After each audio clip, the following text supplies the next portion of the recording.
Hello, I hope you are well. तो बच्चों start करते हैं आज का लेक्चर। और आज के लेक्चर में हम करने जा रहे हैं article 8 standard form of cone.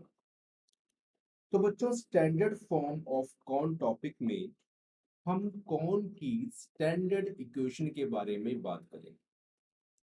जैसे कि बच्चे हमने इन प्रीवियस लेक्चर्स बात करी थी कि कॉन की होमोजेनियस इक्वेशन क्या होती है, कोन की क्वाड्रिक इक्वेशन क्या होती है जिसको हम क्वाड्रिक कोन भी कहते हैं। तो उसी के तहत आज का जो हमारा लेक्चर है वो स्टैंडर्ड फॉर्म ऑफ कोन, एक different type of the equation of the कोन के बारे में आज हम बात करेंगे। तो देखो बच्चों, सबसे पहले हम स्टैंडर्ड फॉर्म ऑफ कॉन की जो स्टेटमेंट है उसके बारे में हम बात करते हैं कि standard form of a cone की स्टेटमेंट हमें क्या कहती है। ठीक है, तो बच्चों ये जो स्टेटमेंट है यहाँ पर मैं लिख देता हूं कि show that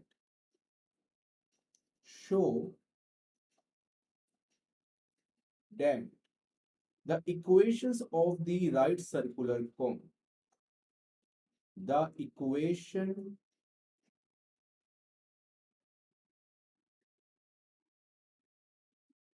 of the right circular cone whose vertex is the origin, whose vertex is the origin,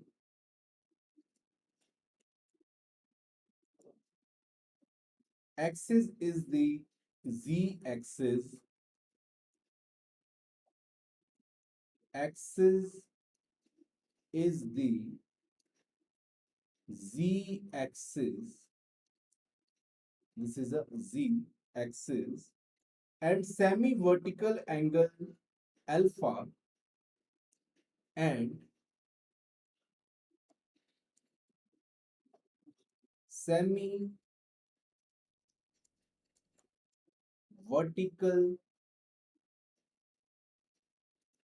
angle alpha is x square plus y square is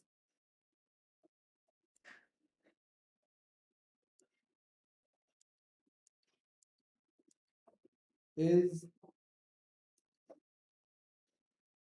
x square plus y square. This is equal to z square tan square alpha, z square into tan square alpha. तो बच्चों article 8 में standard form of a cone की statement हमें ये कहना चाहती है कि हमने शो करना है the equations of the right circular cone. Right circular cone के बारे में बच्चों यहाँ बात चल रही है जिसका वर्टेक्स बच्चों ओरिजिन है। और ये जो राइट सर्कुलर कॉन है ये किसके थ्रू है, किसकी तरफ है, जी एक्सिस के ऊपर बना हुआ है। ठीक है, इसका जो एक्सिस है राइट सर्कुलर कोन का वो जी एक्सिस है, कहने का मतलब ये है। और सेमी वर्टिकल एंगल अल्फा है, और सेमी वर्टिकल एंगल अल्फा है। तो उस केस में हमने शो करना है कि standard form of the cone हमारी ये होगी x square plus y square, this is equal to z square into tan square alpha. ठीक है, तो बच्चों सबसे पहले हम यहाँ पर एक्स एक्सिस वाई एक्सिस और जी एक्सिस का यहाँ पर एक डायग्राम बनाते हैं। ठीक है, सबसे पहले बच्चों हम यहाँ पर एक एक्स एक्सिस वाई एक्सिस और जी एक्सिस का एक डायग्राम बनाते हैं।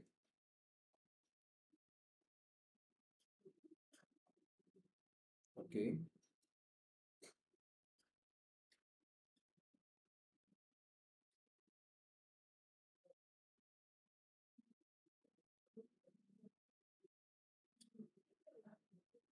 तो ये बच्चों हमारी जी एक्सिस है, ये हमारी एक्स एक्सिस है और ये हमारी वाई एक्सिस है। और यहाँ पर स्टेटमेंट में हमें बोला गया है कि जो राइट सर्कुलर कोन का वर्टेक्स है वो उसका ओरिजिन है, मतलब ये एक्सिस का ओरिजिन। तो बच्चों जो ओरिजिन होगा वो हमारा यहाँ कहीं होगा, ठीक है, मतलब कि जो हमारा ओरिजिन होगा वो कहीं यहाँ होगा, ओरिजिन को हमने ओ से डिनोट किया। ये बच्चों यहाँ पर 3 एक्सिस है 3D में, तो इसके कोऑर्डिनेट्स क्या होंगे, 0 0 0। ठीक है, अब बच्चों यहाँ पर हमने कौन बनाना है, अब बच्चों यहाँ पर हमने एक कौन बनाना है। तो देखो बच्चों, कौन को हम ऐसे बनाएंगे, जैसे कि मैंने यहाँ पर एक लाइन ड्रॉ करी, और बच्चों ये हमारा राइट सर्कुलर कौन होगा। ठीक है, और उसके बाद अगेन एक लाइन बच्चों हमने यहाँ ड्रॉ करी, तो देख के बना लेते हैं हम। एक लाइन हमने इसको यहाँ ड्रॉ कर दी। ओके, और उसके बाद जो सर्कुलर रीजन है उसको बच्चों हम यहाँ बनाते हैं। ये बच्चों हमारा यहाँ पर एक सर्कुलर रीजन है, आप इसको ऐसे समझ सकते हो। ठीक है, ये बच्चों हमारा राइट सर्कुलर कौन बन गया, ये बच्चों हमारा राइट सर्कुलर कौन बन गया। ओके, और अब बच्चों हम क्या करते हैं कि जैसे कि हमने प्रीवियस लेक्चर में पढ़ा था कि ये जो हमारा स्ट्रक्चर होता है इसके कर्व के ऊपर, सेक्शन के ऊपर एक पी पॉइंट होता है। ठीक है बच्चों, तो सेक्शन के ऊपर जो पी पॉइंट होता है उस पी पॉइंट को हम बच्चों यहाँ रखते हैं कि यहाँ पर सेक्शन के ऊपर एक पी पॉइंट है, और जिसके कोऑर्डिनेट्स हैं एक्स एक्सिस, वाई एक्सिस और जी एक्सिस। ठीक है, और बच्चों यहाँ पर देखो, अगर मैं यहाँ से एक लाइन पास करूँ, ठीक है, ये अगर मैं सर्कल का अगर मैं यहाँ पर डायमीटर बनाऊं, तो ये सर्कल है, ये जी एक्सिस को इस पॉइंट पर कट करेगा, ये पॉइंट जो है यहाँ पर कट करेगा। तो इस पॉइंट के बच्चों कोऑर्डिनेट्स क्या होंगे, क्योंकि बच्चों जी एक्सिस है, ये जो पॉइंट जी एक्सिस के ऊपर है, तो एक्स एक्सिस और वाई एक्सिस के जो कोऑर्डिनेट्स होंगे वो 0 0 होंगे, 0 0, और जी एक्सिस का होगा 1 हम मान लेते हैं, वैसे तो हमें पता नहीं, हम इसको 1 मान लेते हैं कि यहाँ से लेके जो यहाँ तक डिस्टेंस है। ठीक है बच्चों, मतलब इतना जो डिस्टेंस है ये हमारा 1 है, कहने का मतलब हमारा ये है। ठीक है, ये जो डिस्टेंस है हमारा कितना है, ये 1 है। ओके, ओके, अब ये करने के बाद हमने बच्चों इसका आगे प्रूफ करना है, हमने इसका आगे प्रूफ करना है, इसका बच्चों हम प्रूफ करते हैं। और जो जो हमने बच्चों यहाँ पर चीजें ली हुई हैं उसको हम वैसे ही यहाँ पर लिखते हैं, जैसे कि हमने स्ट्रक्चर बनाया है इसका हूबहू हमने यहाँ पर लिखने की हमने कैसे कैसे बनाया। तो बच्चों यहाँ लिख लेंगे, लेट पी एक्स वाई जी, ठीक है, be any point, be any point, be any point on the cone, on the cone। तो बच्चों कौन के ऊपर हमने एक पॉइंट लिया P। ठीक है, सो डैट अब बच्चों यहाँ पर हमें एंगल भी चाहिए, तो एंगल बच्चों हम ये मान लेते हैं ZOP। बच्चों ये जो हमारा एंगल है ये होगा अल्फा, जो कि कांस्टेंट एंगल होता है, so that angle ZOP this is equal to alpha. Okay, and ये जो बच्चों हमने जी एक्सिस के ऊपर जो ये पॉइंट्स लिए हैं, जो कोऑर्डिनेट्स लिए हैं इस पॉइंट पर ओ 0 0 1, इसको बच्चों हम क्या बोलते हैं, directions ratio. And directions ratio, और बच्चों ये डायरेक्शन रेशो किसका है, ओ जी का, जो ये पॉइंट्स है ये मतलब कहाँ पर लाई कर रहा है, ओ जी जो लाइन है इसके ऊपर लाई कर रहा है। और यहाँ पर हम लिखेंगे and direction ratio, direction ratio of O Z is, of O Z is. तो बच्चों देखो डायरेक्शन रेशियो ओ और जी का, देखो बच्चों इसको हम कैसे डिनोट करेंगे, इसको डिनोट करने के लिए बच्चों हम ऐसे लिखेंगे यहाँ पर ब्रेसेस में। ठीक है, जैसे कि ये 0 है और यहाँ पर ये 0 है, तो बच्चों 0 माइनस 0। ठीक है, कॉमा, सेकंड बच्चों पॉइंट क्या है 0, इसका बच्चों सेकंड पॉइंट क्या है 0, तो यहाँ लिखेंगे बच्चों 0 माइनस 0, कॉमा, और बच्चों यहाँ पर है 1 और यहाँ पर है 0, तो बच्चों यहाँ हम लिखेंगे 1 माइनस 0। ठीक है, और इसको बच्चों हम शॉर्ट फॉर्म में ऐसे लिख सकते हैं कि डेट इज 0 माइनस 0 0, 0 माइनस 0 0, और 1 माइनस 0 1। ठीक है, तो बच्चों ये हमारे पास required point of direction cosine आ जाएंगे ओ जी। ठीक है, और उसके बाद जो हम ये ओ पी जो हमारा है इसके भी हम डायरेक्शन कोसाइन यहाँ निकाल देते हैं। And direction cosine, I am sorry, direction ratio, direction ratio of OP. ठीक है बच्चों, तो ओपी के बच्चों डायरेक्शन रेशियो देखो बच्चों हमारे में क्या होंगे, इज तो बच्चों वैसे ही x माइनस 0। ठीक है बच्चों, x माइनस जीरो, वैसे ही y minus zero and z minus zero, y minus zero, z minus zero, and that is तो बच्चों ये हमारा बन जाएगा x y z। ठीक है बच्चों, हमारा क्या बन जाएगा x y z। ओके, अब बच्चों इतना करने के बाद हमें वही राइट सर्कुलर कोन वाला यहाँ पर फॉर्मूला लगाना है, लेकिन बच्चों यहाँ थोड़ा सा जो फॉर्मूला होगा वो डिफरेंट होगा। हमें वही जो tan अल्फा चाहिए, तो उसके लिए बच्चों मैं क्या करता हूँ कि इतने क्वेश्चन को सबसे पहले आप इतना नोट कर लो, और ये जो बच्चों पार्ट है इसको मैं यहाँ पर सिलेक्ट करके थोड़ा सा साइड में कर लेता हूँ कि ये जो हमारे पास पार्ट है, वेट, ये जो हमारे पास पार्ट है, ये वाला पार्ट जो है इसको हम साइड में कर लेते हैं, जस्ट 2 मिनट। ओके, तो ये जो बच्चों पार्ट है इसको हम साइड में कर लेते हैं, इसको पहले थोड़ा स्मॉल कर लो और इसको हम साइड कर लेते हैं। ठीक? इसको हम यहाँ साइड में कहीं और छोटा छोटा छोटा कर लेते हैं। तो चलो ठीक है, इसको बच्चों अब नोट कर लेना है आपने। ठीक है, इसको हम यहाँ कर लेते हैं और बाकी अपना हम यहाँ पर स्टार्ट करते हैं। ठीक है, तो देखो, तो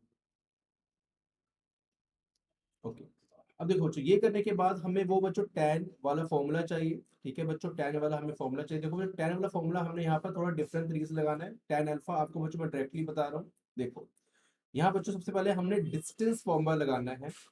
यहाँ सबसे पहले हमने डिस्टेंस फॉर्मूला लगाना है, और हमने डिस्टेंस फॉर्मूला जो बच्चों लगाना है वो हमें P और O का लगाना है। ठीक है, P यहाँ पर ऊपर, ठीक है, ऊपर इन न्यूमिनेटर, यहाँ डालेंगे बच्चों हम रेशो।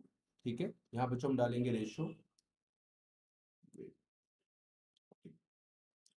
तो ऐसा करते हैं, इसको हम दोबारा करते हैं। ओके, तो बच्चों यहाँ पर हमने डिस्टेंस फॉर्मूला लगाना है, यह हमारा होगा रेशो। ओके, चलो अब देखो, यहाँ पर देखो बच्चों क्या है, x माइनस जीरो, वही बच्चों डिस्टेंस फॉर्मूला है तो x माइनस जीरो का स्क्वायर। ठीक है, आपने पढ़ा होगा ना डिस्टेंस फॉर्मूला, जो हमारे पास फॉर्मूला नहीं होता, जैसे इसको मैं बता देता हूँ कि x2 माइनस x1 का स्क्वायर, ठीक है, एंड y2 माइनस y1 का square and plus z2 minus z1 का स्क्वायर। तो बच्चों वही फॉर्मूला हम यहाँ लगा रहे हैं, वही डिस्टेंस क्या है पी क्यू, अगर हम यहाँ पर पी ओ निकाल रहे हैं, ठीक है, पी ओ निकाल रहे हैं तो ये हमारा फॉर्मूला हो जाएगा। ठीक है, तो x माइनस जीरो, इसका जो बच्चों देखो, अगर ये x1 है, ये y1 है, ये z1, तो ये क्या होगा x2 y2 z2। तो इस फॉर्मूले के मुताबिक x माइनस जीरो, ठीक है, या फिर आप इसको मान सकते हो x2 y2 z2 और इसको x1 y1 z1। तो x minus zero y minus zero, ठीक है, and plus y minus zero का स्क्वायर, ठीक है, एंड प्लस, अब देखो बच्चों यहाँ पर जो z है, अब यहाँ पर z माइनस जीरो हमें नहीं लिखना, क्यों? क्योंकि जो बच्चों ये जीरो है ये वर्टेक्स है। पहले तो हमने देखो p के कोऑर्डिनेट्स से तो हमने x y z लिख लिए, p के कोऑर्डिनेट्स हमने x y z ही लिखे, लेकिन पी के बच्चों हमने कोऑर्डिनेट्स है वो एक्स वाई जी ही लिखे, लेकिन यहाँ पर हमें क्या चाहिए, यहाँ पर जो ये पी पॉइंट है, अब हम यहाँ पर डिस्टेंस फॉर्मूला अप्लाई कर रहे हैं, जो पी पॉइंट है ये जी एक्सिस की पैरेलल है, ये जी एक्सिस के क्या बच्चों पैरेलल है, तो इसलिए जो ये जी पॉइंट होगा ये हमारा जीरो होगा। ठीक है बच्चों, ये जी पॉइंट क्या होगा, जीरो होगा, तो बच्चों यहाँ पर क्या लिखेंगे, जीरो माइनस जीरो। ठीक है, यहाँ पर हम लिखेंगे जीरो माइनस जीरो का स्क्वायर। ठीक है, अब बच्चों ये करने के बाद हमने देखो, अब यहाँ पर अब हमारे पास जो डिस्टेंस है, इसको बच्चों हम चाहे तो क्यू का नाम दे सकते हैं, कुछ भी नाम दे सकते हैं, इसको हम क्यू का नाम दे ले बेशक। ठीक है, तो ये पी क्यू बच्चों है, यहाँ पर इसके देखो एक्स वाई जी, ये डायरेक्शंस रेशो है ओपी के, और और यहाँ पर बच्चों हमारे पास ओ जी या फिर ओ क्यू हम कह सकते हैं कि इसके डायरेक्शन देखो, हमने पहले ओ जी माना था, उसको ओ जी मान के चलते हैं। ठीक है, हम नई चीज यहाँ पर अब ऐड नहीं करेंगे।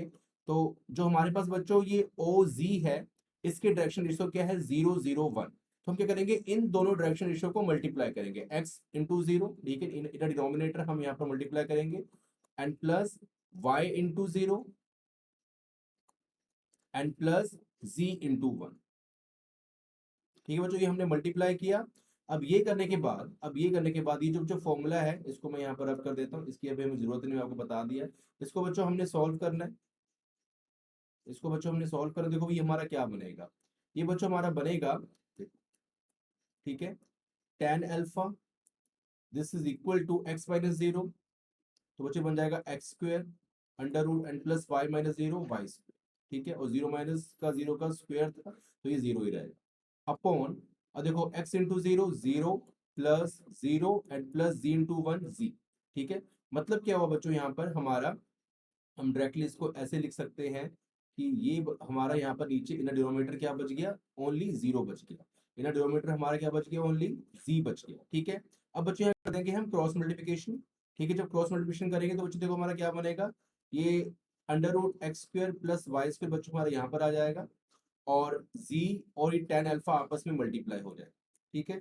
अब बच्चों हम कर देंगे बोथ साइड स्क्वायर, जब बच्चों हम बोथ साइड स्क्वायर करेंगे तो यहाँ पर under root in left hand side ये हट जाएगा, यहाँ पर हमारे पास रिमेनिंग बचेगा x square plus y square, और यहाँ राइट हैंड साइड बच्चों हम इसका स्क्वायर करेंगे तो बन जाएगा जी स्क्वायर इंटू टेन स्क्वायर, ठीक है। तो बच्चों यही कंडीशन जो है यही हमने यहाँ पर प्रूव करनी थी, और ये हमने प्रूव यहाँ पर कर ली, ठीक है, standard form of the cone. और हमने यही इसको प्रूव करना था कि जो इक्वेशन हमारे पास है वो x square plus y square this is equal to z square into tan square alpha होनी चाहिए, वो हमने प्रूव कर लिया है। तो यहाँ लिख देंगे which is required equation, which is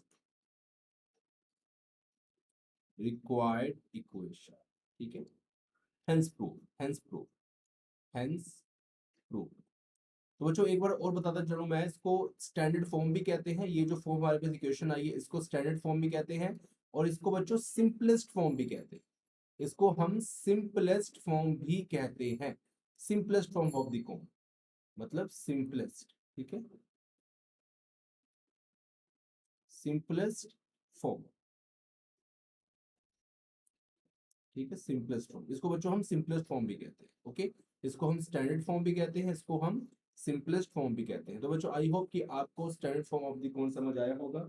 अब इससे नेक्स्ट हम कुछ और आर्टिकल पढ़ेंगे, तो उससे पहले आप इतना नोट कर लें। Thank you so much.